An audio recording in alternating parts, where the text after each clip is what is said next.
إن الحمد لله نحمده ونستعينه ونستغفره ونعوذ بالله من شرور أنفسنا ومن سيئات أعمالنا من يهده الله فلا مضل له ومن يضلل فلا هادي له وأشهد أن لا إله إلا الله وحده لا شريك له وأشهد أن محمدًا عبده ورسوله أما بعد فإن خير الحديث كتاب الله وخير الهدي هدي محمد صلی اللہ علیہ وآلہ وسلم وشر الأمور محدثاتها وكل محدثة بدعة وكل بدعة ضلالة وكل ضلالة في النار اللهم صل وسلم على نبينا محمد وبارك وسلم وصل عليه اعوذ باللہ من الشیطان الرجیم وقال ربكم ادعوني استجب لكم ان الذين يستكبرون عن عبادتي سيدخلون جہنم داخرین۔ عیوب اور نقائص سے منزہ اور پاکیزہ تمام قسم کی حمد و ثنا اللہ وحدہ لا شریک لہ کے لیے، اور درود و سلام شفیع للمذنبین خاتم النبیین رسول کریم رؤوف الرحیم صلی اللہ علیہ وآلہ وسلم کی ذات اقدس پر۔ گزشتہ خطبات سے نبی علیہ السلام کی سیرت کا ایک فراموش پہلو کہ آپ صلی اللہ علیہ وآلہ وسلم نے اللہ تعالیٰ سے کیا مانگا اور کیسے مانگا۔ اللہم انی اسألک، ان الفاظ کے ساتھ، اے اللہ میں تیرا نبی تجھ سے سوال کرتا ہوں۔ آج کا خطبہ جمعہ بھی اسی عنوان پر ہے، اللہم انی اسألک۔ سب سے پہلی جو حدیث ہے اس کو بیان کرنے سے پہلے نبی علیہ السلام کا فرمان ہے، چار نعمتیں جس بندے کے پاس ہیں وہ دنیا کے اندر ہی سعادت مند ہے، خوش نصیب ہے۔ اللہ تبارک و تعالیٰ نے اس کو اچھی دنیا دی ہے، اور یہ چار ایسی نعمتیں ہیں کہ جو انسان کی آخرت پر بھی مؤثر ہے، یعنی کہ اس کی آخرت کو بھی بہتر بنانے میں معد و مددگار معاون ہے۔ اب وہ چار نعمتیں کون سی ہیں؟ نبی علیہ السلام نے فرمایا کہ اللہ تبارک و تعالیٰ کی پہلی نعمت ہے کہ اللہ تبارک و تعالیٰ نے اس کو گھر جو ہے وہ اچھا دیا ہو، کھلا اور اچھا گھر۔ ہمارے دنیا کے بڑے سارے جو فوائد ہیں وہ اس دعا کے ساتھ جڑے ہوئے ہیں۔ اگر کھلا اور اچھا گھر ہو تو گھروں میں ٹکراؤ اور لڑائیاں نہیں ہوتی، ہر بندہ کچھ فاصلے پر ہوتا ہے۔ دوسری بات ہے، بیٹوں اور بیٹیوں کے رشتے کرنے میں آسانی ہوتی ہے۔ تیسری بات، مہمان نوازی کے اندر بھی انسان کو آسانی ہوتی ہے۔ چوتھی بات، تنگ گھروں کے اندر ہم مسجدیں نہیں بنا سکتے، اور نبی علیہ السلام نے گھروں کے اندر مسجدیں بنانے کا حکم دیا ہے۔ تو کھلے گھر کے ساتھ دین و دنیا کے بڑے سارے فوائد جڑے ہیں، اس لیے آپ صلی اللہ علیہ وآلہ وسلم نے گھر کا کھلا اور اچھا ہونا یہ بندے کے لیے سعادت قرار دی ہے کہ اس کی خوش نصیبی اور نیک بختی ہے۔ دوسری جو نعمت ہے، فرمایا بیوی جو ہے اللہ تبارک و تعالیٰ اس کو اچھی عطا کرے۔ انسان کی جب شادی ہوتی ہے تو شادی ہونے کے بعد اس کی صحت، عافیت، اس کا گھر، اس کا باہر، اس کی ذات جو ہے، اس کے تمام امور داخلی اور خارجی بالواسطہ یا بلا واسطہ اللہ تبارک و تعالی اس کی بیوی کے ساتھ جوڑ دیتا ہے۔ بعض جو بیویاں ہیں زبان دراز ہوتی ہیں، بعض بیویاں جو ہیں وہ ہر کام کے اندر خامند کی مخالفت کرتی ہیں، اس کی بات شریعت کے مطابق ہو پھر بھی خیر پر مبنی ہو، پھر بھی وہ اپنے خامند کی مخالفت کرتی ہیں۔ بعض بیویاں جو ہیں شادی کے بعد ان کی لگام اس عورت کے والدین کے ہاتھوں میں ہوتی ہے، بعض رشتہ داروں کے ہاتھوں میں ہوتی ہے، اور جب بیوی کی لگام سسرال کے ہاتھوں ہو، اس کی بہنوں کے ہاتھوں ہو، بد نصیبی سے کسی بہنوئی کے ہاتھ ہو، تو لا محالہ یقینی طور پر اس عورت کا جو گھر ہے وہ اجڑ جاتا ہے۔ یہی وجہ ہے کہ نبی صلی اللہ علیہ وآلہ وسلم کے دو فرمان، فرمایا دنیا کلھا متاع وخیر متاع الدنیا المرأۃ الصالحہ، دنیا ساری فائدہ ہے، دنیا کی نعمتیں ہیں، یہ نعمتیں ان کے اندر اللہ تبارک و تعالیٰ نے ہمارے لیے فائدے رکھے ہیں، لیکن دنیا کا بہترین متاع نیک عورت ہے۔ اس کا خامند گھر میں موجود نہ ہو تو وہ اپنے خامند کی چادر چار دیواری، عزت کی، حیا کی، غیرت کی حفاظت کرتی ہے۔ اذا غاب حافظتہ وَإِذَا أَمَرَهَا أَطَاعَتْهُ، اس کو خامند جو بھی حکم دیتا ہے کہ میرے بوڑھے والدین کی خدمت کرنا، میرے بہن بھائی چھوٹے ہیں ان کو کھانا پکا کر دینا، تو وہ اس کی اطاعت کرتی ہے، اور پھر دین اور ایمان اور دنیا ان معاملات کے اندر اپنے خامند کے ساتھ ساتھ رہتی ہے، اس کا ہاتھ بٹاتی ہے، دنیا کے ساتھ ساتھ اپنے خامند کی آخرت کی فکر بھی کرتی ہے، اس کو نماز کی تلقین کرتی ہے اور نماز کے لیے اٹھاتی ہے، اور اگر معاشی طور پر گھر میں تنگی آ جائے تو صبر اور شکر کرتی ہے اور اللہ تبارک و تعالیٰ کا ذکر کرتی ہے اور اس سے مانگتی ہے۔ حضرات،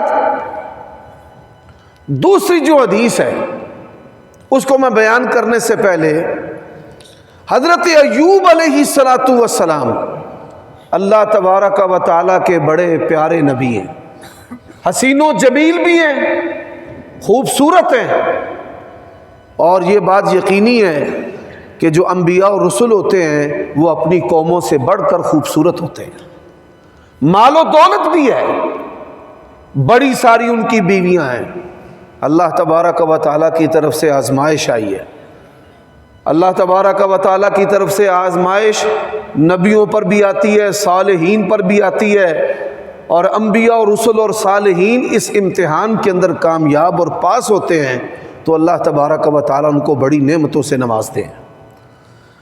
حضرت ایوب علیہ السلام پر بیماری آئی، بظاہر جو حسن و جمال تھا وہ بھی چلا گیا، اور جو مال و دولت ہے وہ بھی، بیویاں چھوڑ گئیں، ایک بیوی ایسی ہے کہ جس نے چھوڑا نہیں ہے،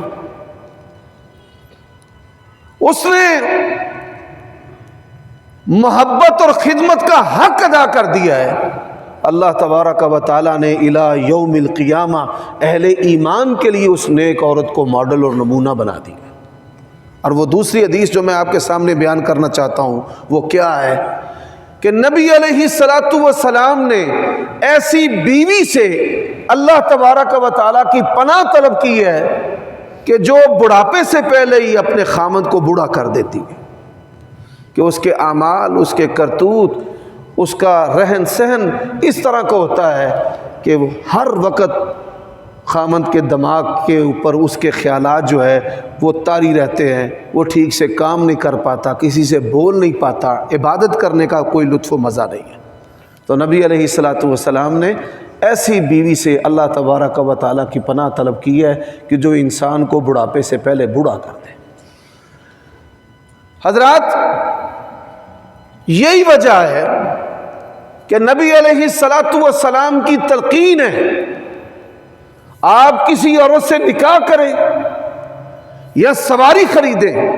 آپ نے سائیکل خریدا ہے، موٹر سائیکل خریدا ہے، اللہ تبارک و تعالیٰ نے آپ کو کار دی ہے، آپ نے نکاح کیا ہے، تو نکاح کرنے کے بعد ایک دعا ہے جس کو نبی علیہ الصلاۃ والسلام نے پڑھنے کی تلقین کی ہے، اور ہماری اکثریت جو ہے وہ اس سے غافل ہے۔ اللہم انی اسألک خیرہا، اے اللہ یہ جو عورت ہمارے گھر میں آئی ہے اس عورت کے خیر کا میں تجھ سے سوال کرتا ہوں۔ یہ بات یاد رکھیں، بعض عورتیں گھروں میں آتی ہیں تو بھائی کو بھائی سے، بیٹوں کو باپ سے الگ کر دیتی ہیں، دراڑیں پڑ جاتی ہیں، نفرتیں پڑ جاتی ہیں۔ ایک بستر پہ سونے والے جو بھائی ہیں وہ ایک دوسرے کے جنازے کے اندر شامل نہیں ہوتے۔ یہی وجہ ہے کہ نبی علیہ الصلاۃ والسلام نے ہمیں یہ دعا سکھلائی ہے کہ کوئی عورت بھی آپ بیاہ کر شادی کر کے اپنے گھر لائیں تو آپ نے یہ دعا کرنی ہے، اللہم انی اسألک خیرہا، اے اللہ اس عورت کی جو خیر ہے میں تجھے تیری بارگاہ میں یہ دعا کرتا ہوں، درخواست کرتا ہوں، اس کی خیر ہی ہمیں عطا فرمانا۔ حضرات، عورت کے شرور میں سے ایک شر یہ بھی ہے کہ عورت جو ہے وہ اولاد نہیں جنتی، یا عورت جو ہے وہ اٹھرا کا شکار ہو جاتی ہے، اور انسان کئی سالوں مدتوں جو ہے وہ بے اولاد بھی رہتا ہے، یا اس تکلیف اور کرب سے گزرتا ہے کہ اس کا بچہ پیدا ہوتا ہے اور مر جاتا ہے، بچہ پیدا ہوتا ہے تو مر جاتا ہے۔ اس لیے یہ جو دعا ہے اس کے الفاظ کے اندر یہ چیز بھی شامل ہے۔ بعض عورتیں جنتی ہیں، معذور اولاد کو جنتی ہیں، اللہم انی اسألک خیرہا، اے اللہ میں تجھ سے اس عورت کے خیر کا سوال کرتا ہوں، وخیر ما جبلتہا علیہ، اور اے اللہ جس فطرت و سرشت پر تو نے اس کو پیدا کیا ہے، یا اللہ اس کی خیر کا بھی تجھ سے سوال کرتا ہوں، وَأَعُوذُ بِكَ مِن شَرِّهَا، اللہ اس کا جتنا بھی شر ہے، جتنا بھی شر ہے۔ بعض خاندانوں میں دیکھنے میں آیا ہے کہ ماں جو ہے وہ اپنی بیٹی کو ڈکٹیٹ کرتی ہے، لیکن بیٹی جو ہے وہ اس کی ٹیوشن، اس کی جو تلقین اور پڑھائی ہے اس کو قبول نہیں کرتی۔ وہ کہتی کہ ماں اپنی یہ باتیں اپنے گھر میں رکھ، مجھے اپنے خامند کے ساتھ اچھی زندگی بسر کرنے دے۔ تو یہ چیز بھی شر کے اندر شامل ہے۔ تو نبی علیہ الصلاۃ والسلام کی جو تلقین ہے، اللہم انی اسألک خیرہا وخیر ما جبلتہا علیہ واعوذ بک من شرہا وشر ما جبلتہا علیہ، اے اللہ اس عورت کے شر سے مجھے، میرے گھر کو، میرے معاملات کو اللہ تو بچا لے۔ میرے بھائیوں دوستو، جس طرح میاں بیوی کے تعلق میں ایک دعا ہے، بسم اللہ اللہم جنب الشیطان وجنبنا الشیطان وجنب الشیطان ما رزقتنا، اے اللہ شیطان کے شرور سے ہم میاں بیوی کو، اور جو نعمت تو عطا کرے اس کو شیطان کے شر سے بچا۔ اب جس کو یہ دعا نہیں آتی وہ بسم اللہ بھی پڑھ سکتا ہے، اللہ کا نام لے سکتا ہے۔ رسول اللہ صلی اللہ علیہ وآلہ وسلم نے فرمایا کہ اللہ تبارک و تعالیٰ نے اگر اس کے لیے اولاد کو مقدر کیا ہے تو اس اولاد کو جو شیطان ہے وہ نقصان نہیں پہنچا سکے گا۔ تو نبی علیہ الصلاۃ والسلام کی یہ دعا ہمارے معاشرے کا حصہ نہیں ہے، اس لیے عورتوں کے فتنوں کا ہم شکار ہیں۔ تو میری یہ تلقین ہے کہ نکاح سے پہلے یہ دعا جو ہے وہ آپ یاد کریں، اور اگر آپ کے بیٹے کو دعا نہیں آتی تو گھر کا جو سربراہ ہے وہ بھی یہ دعا پڑھ سکتا ہے، سواری پر بھی پڑھے اور اسی طرح بیوی کے اوپر بھی یہ دعا پڑھے، اللہم انی اسألک خیرہا۔ سامعین محترم، اب اس کا تعلق جو ہے وہ ہمارے گھرانوں اور ہمارے معاشرے کے ساتھ ہے، اور آپ صلی اللہ علیہ وآلہ وسلم کا یہ فرمان، آپ کی یہ دعا جو ہے ہم نے بھلا دی ہے۔ اب دوسری دعا، رسول اللہ صلی اللہ علیہ وآلہ وسلم نے فرمایا کہ اللہ تبارک و تعالی سے عافیت کا سوال کیا کرو۔ ایمان کے بعد جو بڑی نعمت ہے وہ عافیت ہے، اور نبی علیہ الصلوۃ والسلام کی جو دعائیں ہیں ان میں یہ دعا جو ہے یہ بھی متروک ہو چکی ہے، لوگوں نے اس کو چھوڑ دیا ہے۔ اللہم انی اسألک العفو والعافیت فی الدنیا والآخرہ۔ بعض کلمات ایسے بھی ہیں، اللہم انی اسألک العفو والعافیہ والمعافات۔ ایک تو ان کا جو معنی اور ترجمہ ہے وہ بھی میں آپ کے گوش گزار کروں گا کہ عفو، عافیت اور معافات کے اندر کیا فرق ہے۔ نبی علیہ الصلوۃ والسلام پڑھتے ہیں اللہم انی اسألک العفو والعافیۃ فی الدنیا والآخرہ، اللہم انی اسألک العفو والعافیہ فی دینی و دنیای و اہلی و مالی۔ اور یہ جو دعا ہے اس کو بھی ہم نے اپنی زندگی میں سے نکال دیا ہے۔ آپ صلی اللہ علیہ وآلہ وسلم یہ کلمات اکثر پڑھتے ہیں، اور ہم نے کبھی زندگی میں اس کو ایک مرتبہ بھی نہیں پڑھا۔ اب ان کلمات کو چھوڑنے کا جو فتنہ ہے وہ آپ کو نظر آ رہا ہے کہ ذاتی فتنے بھی ہیں، گھر کے فتنے بھی ہیں، اور بیماریاں اور پریشانیاں اور مصائب، ایسے ایسے حالات ہیں کہ جن حالات نے نوجوانوں کو بوڑھا کر دیا ہے اور بوڑھوں کی جو ہے وہ کمر توڑ کے رکھ دی ہے۔ یہ فتنے ہیں نبی علیہ الصلوۃ والسلام کی اس سنت کو چھوڑنے کے۔ اچھا، اب ہم ان الفاظ کا جو ترجمہ ہے اس پر غور کرتے ہیں۔ اللہم انی اسألک العفو، ہم رمضان کے اندر بھی دعا پڑھتے ہیں اللہم انک عفو کریم تحب العفو فاعف عنی۔ اس کا معنی کیا ہے؟ اس کا ایک تو معنی ہے کہ اللہ تو میرے گناہ معاف کر دے، اور گناہوں کے نتیجے میں مجھ پر کسی قسم کی سزا نہ دینا کہ کسی تیری پکڑ اور گرفت کا میں شکار ہو جاؤں، میرے گناہ بھی معاف کر دے، اور گناہوں کی وجہ سے اللہ مجھے کسی مرض، بیماری اور کسی مصیبت کا شکار بھی نہ کرنا۔ یہ بات یاد رکھیے، انسان جب گناہ کرتا ہے تو گناہ کرنے کی وجہ سے وہ کسی خیر سے، برکت سے محروم ہو جاتا ہے، اللہ تعالیٰ کی نعمتوں سے انسان جو ہے وہ محروم ہو جاتا ہے۔ شیطان جو ہے اس کے لیے گناہ اس کو تھپکیاں دیتا ہے کہ گناہ کرنا جو ہے آسان اور اس میں لذت ہے، بلکہ کئی لوگوں کا مزاج بنا دیتا ہے اور وہ مسلسل گناہ کرتے رہتے ہیں، اور گناہ کو وہ اتنا حقیر سمجھتے ہیں کہ وہ سرکشی پر زندگی گزار دیتے ہیں۔ میرے بھائیوں، دوستو، اللہ تبارک و تعالیٰ نے ہمیں اپنی بندگی کے لیے پیدا کیا ہے، اور اس کی جو بہترین بندگی ہے اس میں سے کہ اللہ تبارک و تعالیٰ سے مانگنا، اللہ تبارک و تعالیٰ کا ذکر کرنا، اور پھر مانگنے والے اقوال اور اعمال میں سے وہ چیزیں کہ جن کو نبی علیہ الصلوۃ والسلام نے مانگا ہے، آج امت نے ان چیزوں کو چھوڑ دیا ہے، اور ان چیزوں کو چھوڑنے کی وجہ سے جادو، جنات اور دماغی امراض، اعصابی امراض، جنسی امراض، ہم ان کا شکار ہیں، اور شیطان کے جو پجاری اور حواری ہیں وہ ان چیزوں کا ڈنکا ہمارے معاشرے میں بجاتے نظر آتے ہیں، اور لوگ اللہ تعالیٰ اور اس کی عبادت کو چھوڑ کر، اللہ سے مانگنے کو چھوڑ کر، اس کی یاد کو چھوڑ کر یہ جو تنتر منتر والے باوے ہیں، عامل ہیں، ان کے پاس جاتے ہیں۔ تو عافیت جو ہے یہ اللہ تبارک و تعالیٰ کی بہت بڑی نعمت ہے۔ بعض الفاظ ایسے ہیں آپ یہ سن کر حیران ہوں گے کہ ساری زندگی وہ الفاظ جو ہیں ہمارے معاشرے میں جو علماء ہیں، جو ائمہ ہیں، آپ کو ان کی زبانوں سے سننے کو نہیں ملیں گے۔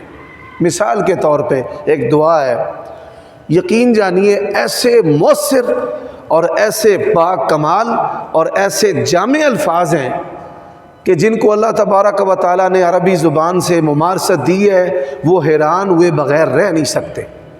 احد کے میدان کے اندر نبی علیہ السلام نے اللہ تبارک و تعالیٰ کی بارگاہ میں تضرع و الحاح کیا، دعائیں کی۔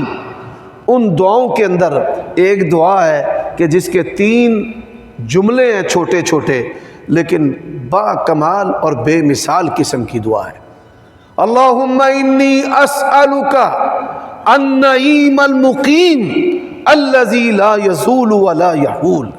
اے اللہ، میں تیرا نبی تجھ سے قائم رہنے والی، ساتھ رہنے والی، ہمیشہ رہنے والی جو نعمتیں ہیں میں اس کا سوال کرتا ہوں۔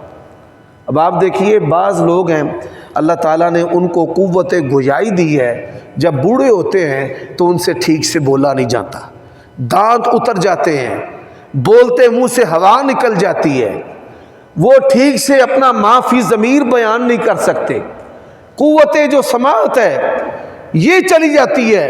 اور گھر کے سربراہ کی اگر قوت سماعت چلی جائے یا قوت بصارت چلی جائے، بولنے کی قوت کمزور ہو جائے، تو اس کا سب سے بڑا اثر جو ہے اولاد کے بگڑنے پر ہوتا ہے، اس کی اولاد بگڑ جاتی ہے، وہ اس کے عیب سے ناجائز فائدہ اٹھاتے ہیں اور ان کے اندر اخلاقی جو کوتاہیاں ہیں وہ آ جاتی ہیں۔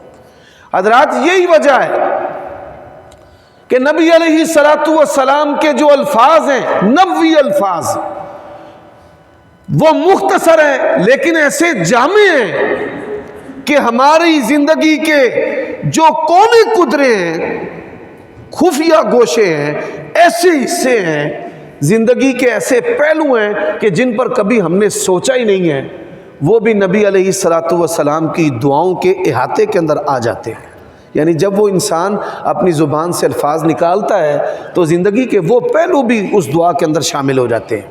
یعنی اللہ میں تجھ سے ایسی نعمتوں کا سوال کرتا ہوں کہ جو سدا میرے ساتھ رہیں، کبھی زائل نہ ہو۔ اس میں ایمان بھی شامل ہے۔ اللہ تو نے ایمان دیا ہے، یہ نہ ہو کہ مرتے وقت ایمان نکل جائے۔ اے اللہ تو نے بصارت اور سماعت اور قوت گویائی دی ہے، یہ نہ ہو کہ مرتے وقت جو ہے وہ یہ چیزیں چلی جائیں۔ آپ دیکھیں بعض لوگ ہیں بوڑھے ہو کر بھی جوانوں کی طرح عبادت کرتے ہیں، اور بعض جوان ہیں جو سجدے سے محروم ہیں، عبادت سے دور ہیں۔ اب ان بوڑھوں پر اللہ تبارک و تعالیٰ کی یہ نعمت ہے کہ بدن بوڑھا ہے لیکن ان کے گھٹنے اور ٹخنے جو ہیں وہ اللہ تبارک و تعالیٰ کی نعمت اور اس کے فضل سے ایسے ہیں کہ وہ سجود اور رکوع بڑے اچھے طریقے سے کر لیتے ہیں۔ تو اس کے اندر صحت بھی ہے۔ اسی طرح زندگی کے معاملات، بعض لوگ ہیں بڑے اچھے گھروں کے اندر آنکھ کھولتے ہیں، کوٹھی اور محلات کے اندر پیدا ہوتے ہیں، لیکن پھر اس کے بعد زندگی کی ٹھوکریں کھا کر در بدر پھرتے ہیں، مرتے رہتے ہیں اور کرایوں پہ کھجل خوار ہوتے رہتے ہیں۔ حضرات اسی طرح باپ دنیا سے جاتا ہے، بٹوارا ہوتا ہے، تو بٹوارے کے بعد اولاد باپ کی چھتری تلے مکان میں رہتی ہے، لیکن جب باپ جانے کے بعد بٹوارا ہوتا ہے تو کسی کے پاس ایک کمرہ خریدنے کی بھی قوت اور طاقت نہیں ہوتی۔ تو یہ گھر جو ہے یہ بھی اس کے اندر شامل ہے۔ اللہم انی اسألک النعیم المقیم الذی لا یحول ولا یزول واسألک النعیم یوم العیلہ۔ اللہ جب لوگ محتاج ہوں تو تیری نعمت جو ہے میں تجھ سے اس کا سوال کرتا ہوں، تیری نعمت میرے پاس ہو۔ میں اس کی مثال دیتا ہوں، یہ جو کرونا کی آفت گزری ہے، یہ اللہ تبارک و تعالیٰ کے لشکروں میں سے ایسا لشکر ہے کہ جس کا ادراک انسانی آنکھ نہیں کر سکتی۔ میرے بھائیو دوستو، آپ دیکھیے کہ لوگ دوائیوں کے لیے مارے مارے پھرتے تھے، اپنے گھر جو ہیں گروی رکھ کر وینٹیلیٹر کے، ہمیں ایسی مشین مل جائے جو مصنوعی ہمیں سانس دے۔ ایک مصنوعی سانس دینے والی مشین کے لیے لوگوں نے اپنے گھروں کو، زندگیوں کو گروی رکھ دیا۔ تو اللہ تبارک و تعالیٰ نے ایسی مشین جو ہمیں دی ہے، جس کا کائنات میں بدل نہیں ہے، کیا اس پروردگار کا شکر ادا کرنا ہمارا حق نہیں ہے؟ تو یہ وہ چیز ہے کہ نبی علیہ السلام کی دعاؤں میں سے اللہم انی اسألک النعیم یوم العیلہ والامن یوم الخوف۔ اللہ جب خوف ہو، لوگ پریشان ہیں، اے پروردگار تو اس پریشانی کے دن، پریشانی کی گھڑی اور پریشانی کے وقت میں، آپ دیکھیں جب یہ ایام تھے تو قیامت کا منظر تھا، لوگ جو ہیں کس طرح بے بس تھے کھانے پینے کے لیے، بیماروں کی دوائی کے لیے، بنیادی ضروریات کے لیے۔ یقین جانیے قیامت سے پہلے قیامت کا منظر جو ہے وہ نظر آتا ہے، لیکن آپ دیکھیے کہ اس عمل نے ہماری زندگیوں کو کتنا تبدیل کیا ہے، قطعی طور پر تبدیل نہیں کیا۔ میرے بھائیو دوستو، آپ یہ بات یاد رکھیں، نبی علیہ السلام کی سنت ہم چھوڑیں گے، سنت کی جگہ بدعت لے گی۔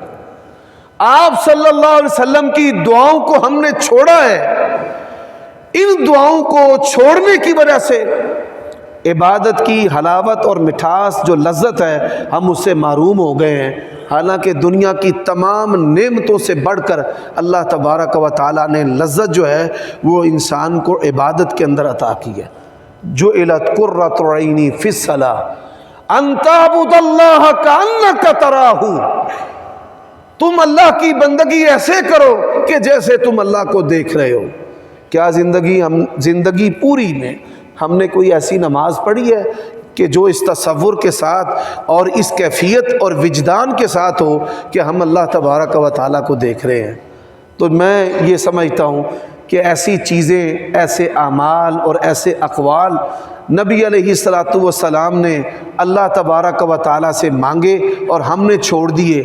یہ ذکر بھی ہے اور دعا بھی ہے، اس کے نتیجے میں یہ مصیبت ہماری زندگیوں کے اندر آ گئی ہے کہ ہمیں عبادت کی لذت جو ہے وہ نصیب نہیں ہوتی۔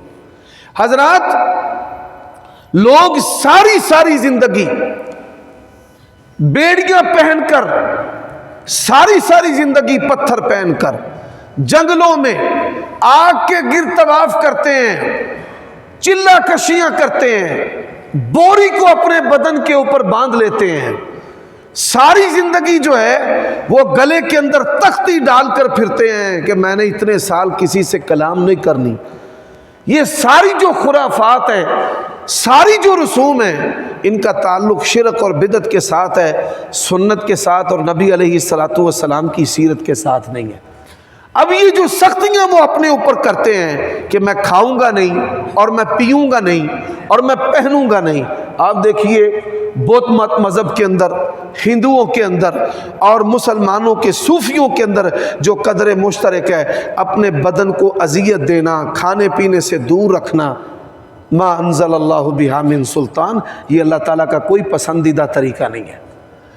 نبی علیہ الصلاۃ والسلام تو آسانی کو پسند کرتے تھے۔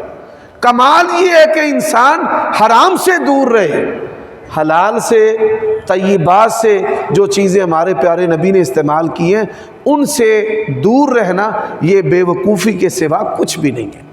میرے بھائیو دوستو، اب لوگ یہ جو مشقت کرتے ہیں، ہمارے گجرانوالہ میں ایک جاننے والے ہیں، ان کا تعلق اہل حدیث گھرانے کے ساتھ، ان کے والدین ابا و اجداد اس جامعہ کے ادارے کے خادم، اور وہ دنیا کے اصول کے لیے مختلف تنتر منتر والوں کے ہتھے چڑھ گیا، اور کبھی گلے میں کچھ پہن لینا، کبھی فقیر، کبھی گدڑی پہن لینا، کبھی یہ جو لباس ہوتا ہے پیوند زدہ وہ پہن لینا، کبھی مانگنا شروع کر دینا، اس طرح کی حرکات۔ اس کا مقصد کیا تھا جی؟ ایسی پڑھائی، ایسے لفظ آ جائیں کہ جن لفظوں کی وجہ سے انسان کی جو خواہشات ہیں وہ پوری ہونا شروع ہو جائیں۔ حضرات اس کے لیے جو مذہبی لوگ ہیں وہ اسم اعظم استعمال کرتے ہیں. اسم اعظم میں یہاں دعوے کے ساتھ کہہ سکتا ہوں کہ آپ میں سے 95% جو لوگ ہیں وہ اسم اعظم سے ناواقف ہیں کہ اسم اعظم کیا ہے. کئی لوگ انہوں نے مختلف درود مختلف الفاظ جوڑے ہوئے ہیں کہ یہ اسم اعظم ہے، اور پھر وہ الفاظ پڑھ کر وہ الفاظ جو ہیں وہ شریعت کے خلاف بھی ہوتے ہیں. ان الفاظ کے اندر اللہ تعالیٰ اور اس کے رسول کی توہین بھی ہوتی ہے. بعض جو لوگ ہیں وہ قرآنی آیات جو ہیں وہ لکھتے ہیں اور لکھنے کے بعد وہ کہتے ہیں مریض کو کہ اس پر جا کر جوتے مارو، اس کو گٹر کے اندر بہا دو. اس طرح کے وہ گندے کام کرتے ہیں. اس کتاب کے ذریعہ اللہ تعالیٰ نے ان کے گندے کرتوتوں کی وجہ سے ان کو گمراہ کر دیا ہے. اب اسم اعظم کیا ہے؟ ہمارے پیارے نبی نے ہمیں اسم اعظم بتایا ہے. اسم اعظم جاننے کے لیے ننگا نہیں ہونا پڑتا. اسم اعظم کو جاننے کے لیے پتھر نہیں ڈالنے پڑتے. اسم اعظم کو جاننے کے لیے چلے نہیں کرنے پڑتے. اسم اعظم کو جاننے کے لیے حلال چیزوں کو چھوڑنا نہیں پڑتا. اسم اعظم کو جاننے کے لیے اپنے آپ کو زندہ قبر میں بند نہیں کرنا پڑتا. اسم اعظم کو جاننے کے لیے اپنے آپ کو اللہ کے نبی سے جوڑنا پڑتا ہے کہ آپ اپنے آپ کو اللہ کے نبی سے جوڑیں، محمد رسول اللہ سے جوڑیں، اور آپ کی سنت جو ہے آپ کے عمل اور آپ کے طرز کو اختیار کریں. نبی علیہ السلام تشریف فرمائے. ایک آدمی نے آپ کی موجودگی میں نماز پڑھی، رکوع کیے، سجدے کیے، تشہد کے اندر بیٹھ گیا. اب وہ تشہد کے اندر کیا پڑھتا ہے؟ اللہم انی اسألک بأن لک الحمد انت المنان بدیع السماوات والارض ذی الجلال والاکرام یا حی یا قیوم. یہ اس نے 4 جملے پڑھے ہیں. نبی علیہ السلام صحابہ کرام کو کہتے ہیں اس لیے اللہ کو اس کے اسم اعظم سے پکارا ہے، اور ایسا اسم اعظم ہے کہ اس کے پڑھنے کے بعد بندہ جو بھی دعا کرتا ہے اللہ تعالیٰ اس کی دعا کو پورا کرتا ہے، اور جو بھی مانگتا ہے اللہ تعالیٰ اس کی مانگ کو بھی پورا کرتا ہے. تو آپ دیکھیے یہ جو اسم اعظم ہے اس کے الفاظ کیا ہیں؟ اللہم انی اسألک بأن لک الحمد. اللہم انی اسألک، اے میرے پروردگار پالن ہار، میری ضرورتوں کو پورا کرنے والے، میری پکار کو سننے والے، ساری تعریفیں یقینی طور پر تیری ہیں، اور تیری تعریفوں کے ذریعہ وسیلہ سے میں تجھ سے مانگ رہا ہوں. انت المنان، اے اللہ تو احسان کرنے والا ہے. کوئی تجھے پکارے نہ پکارے، تیری بندگی کرے نہ کرے، تو پھر بھی دینے والا ہے. انت المنان بدیع السماوات والارض. یہ اللہ کی شان ہے، یہ اللہ کی ایسی تعریف ہے، یقین جانیے اس کے اندر بھی بڑا لطف و مزہ ہے. دنیا کے اندر انسانوں نے جتنی بھی چیزیں بنائی ہیں، میپ نقشے کے ذریعہ بنائی ہیں، فائل ورک کے ذریعہ بنائی ہیں، مشورے کے ذریعہ بنائی ہیں، دنیا کے اندر کوئی چیز ایسی نہیں ہے کہ جس کے پیچھے میپ، نقشہ نہ ہو، تخیل نہ ہو، مشورہ نہ ہو. اللہ کی ذات واحد ذات ہے، بدیع السماوات والارض. اتنا بڑا کائنات کا نظام زمینوں آسمانوں کا اس نے بغیر مشورے کے، بغیر تخیل کے، بغیر میپ کے، بغیر فائل ورک کے بنایا ہے. یہ شان کس کی ہے؟ اللہ کی ہے. یعنی یا اللہ تو اتنا بڑا کاریگر ہے، میرا کام تو چھوٹا سا ہے، تو بدیع السماوات والارض ہے. جیسے ہم کہتے ہیں نا او بھائی تو تے ارباں پتی ہے تے میں تے 10 روپے منگے رہے. ایسے ہی ہے کہ جیسے انسان اللہ کو کہے تو بدیع السماوات والارض ہے، میرا کام تو چھوٹا سا ہے. انت المنان بدیع السماوات والارض ذی الجلال والاکرام. یا اللہ ایسی ہستی ہے کہ جس سے مانگے عزت کا گھاٹا بھی کوئی نہیں ہے، اور جب انسان مانگے تو اللہ تعالیٰ مانگ پوری بھی کر دیتا ہے، دینے میں بھی کمی کوئی نہیں ہے. بعض بندوں سے آپ مانگتے ہیں بھائی 10,000 روپیہ چاہیے، وہ دے دیتا ہے لیکن کہتا ہے بھائی 2,000 روپیہ ہے.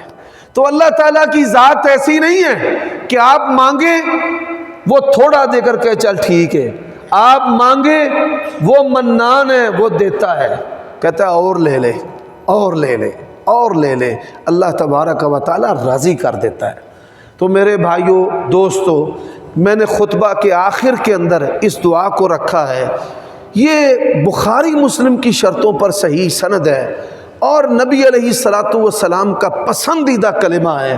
اللہ کے لیے اس کو یاد کر لیں، اپنے موبائل کے اندر، اپنے ٹیبل کے اوپر، پھر یہ پڑھ کر اللہ تعالیٰ سے آپ مانگنا شروع کریں، اور پھر اللہ تعالیٰ سے مانگنے کی لذت بھی مانگیں کہ یا اللہ مجھے مانگنے کی لذت بھی دے اور عبادت کی لذت بھی عطا کر۔ میں ان الفاظ کو پھر پڑھتا ہوں آخر میں، اللہم انی اسألک بأن لک الحمد یا منان بدیع السماوات والارض ذی الجلال والاکرام یا حی یا قیوم۔ نبی علیہ السلام نے فرمایا یہ اللہ تعالیٰ کا اسم اعظم ہے، اور یہ اسم اعظم ایسا ہے کہ اس کے بعد انسان جو بھی مانگے اللہ اس کی مانگ کو بھی پورا کرتا ہے، اور اس کے بعد جو دعا کرتا ہے، پکارتا ہے اسے، اللہ تعالیٰ اس کی پکار کو بھی سنتا ہے اور پورا کرتا ہے۔ اللہ تعالیٰ سے دعا ہے کہ اللہ تعالیٰ ہمیں نبی علیہ السلام کی جو دعائیں ہیں، جو اللہم انی اسألک کے الفاظ کے ساتھ شروع ہوتی ہیں، وہ تمام دعائیں پڑھنے کی توفیق عطا فرمائے، ان کا معنی سمجھنے کی توفیق عطا فرمائے، اس کو اپنی زندگی کا حصہ بنانے کی اللہ تعالی ہمیں توفیق عطا فرمائے، اور اپنے موبائل پر ان کو سرچ کریں، ان الفاظ کو، ان دعاؤں کو، اللہم انی اسألک، اور پھر جو دعائیں نبی علیہ السلام کی آئیں ان کو پڑھتے جائیں، ان کا ترجمہ بھی پڑھتے جائیں، پھر اللہ تعالیٰ سے آپ بات کریں گے، آپ کو بات کرنے کا مزہ آئے گا کہ میں کس سے مانگ رہا ہوں اور کیا مانگ رہا ہوں۔ اللہ تعالیٰ مجھے اور آپ کو عمل کرنے کی توفیق عطا فرمائے۔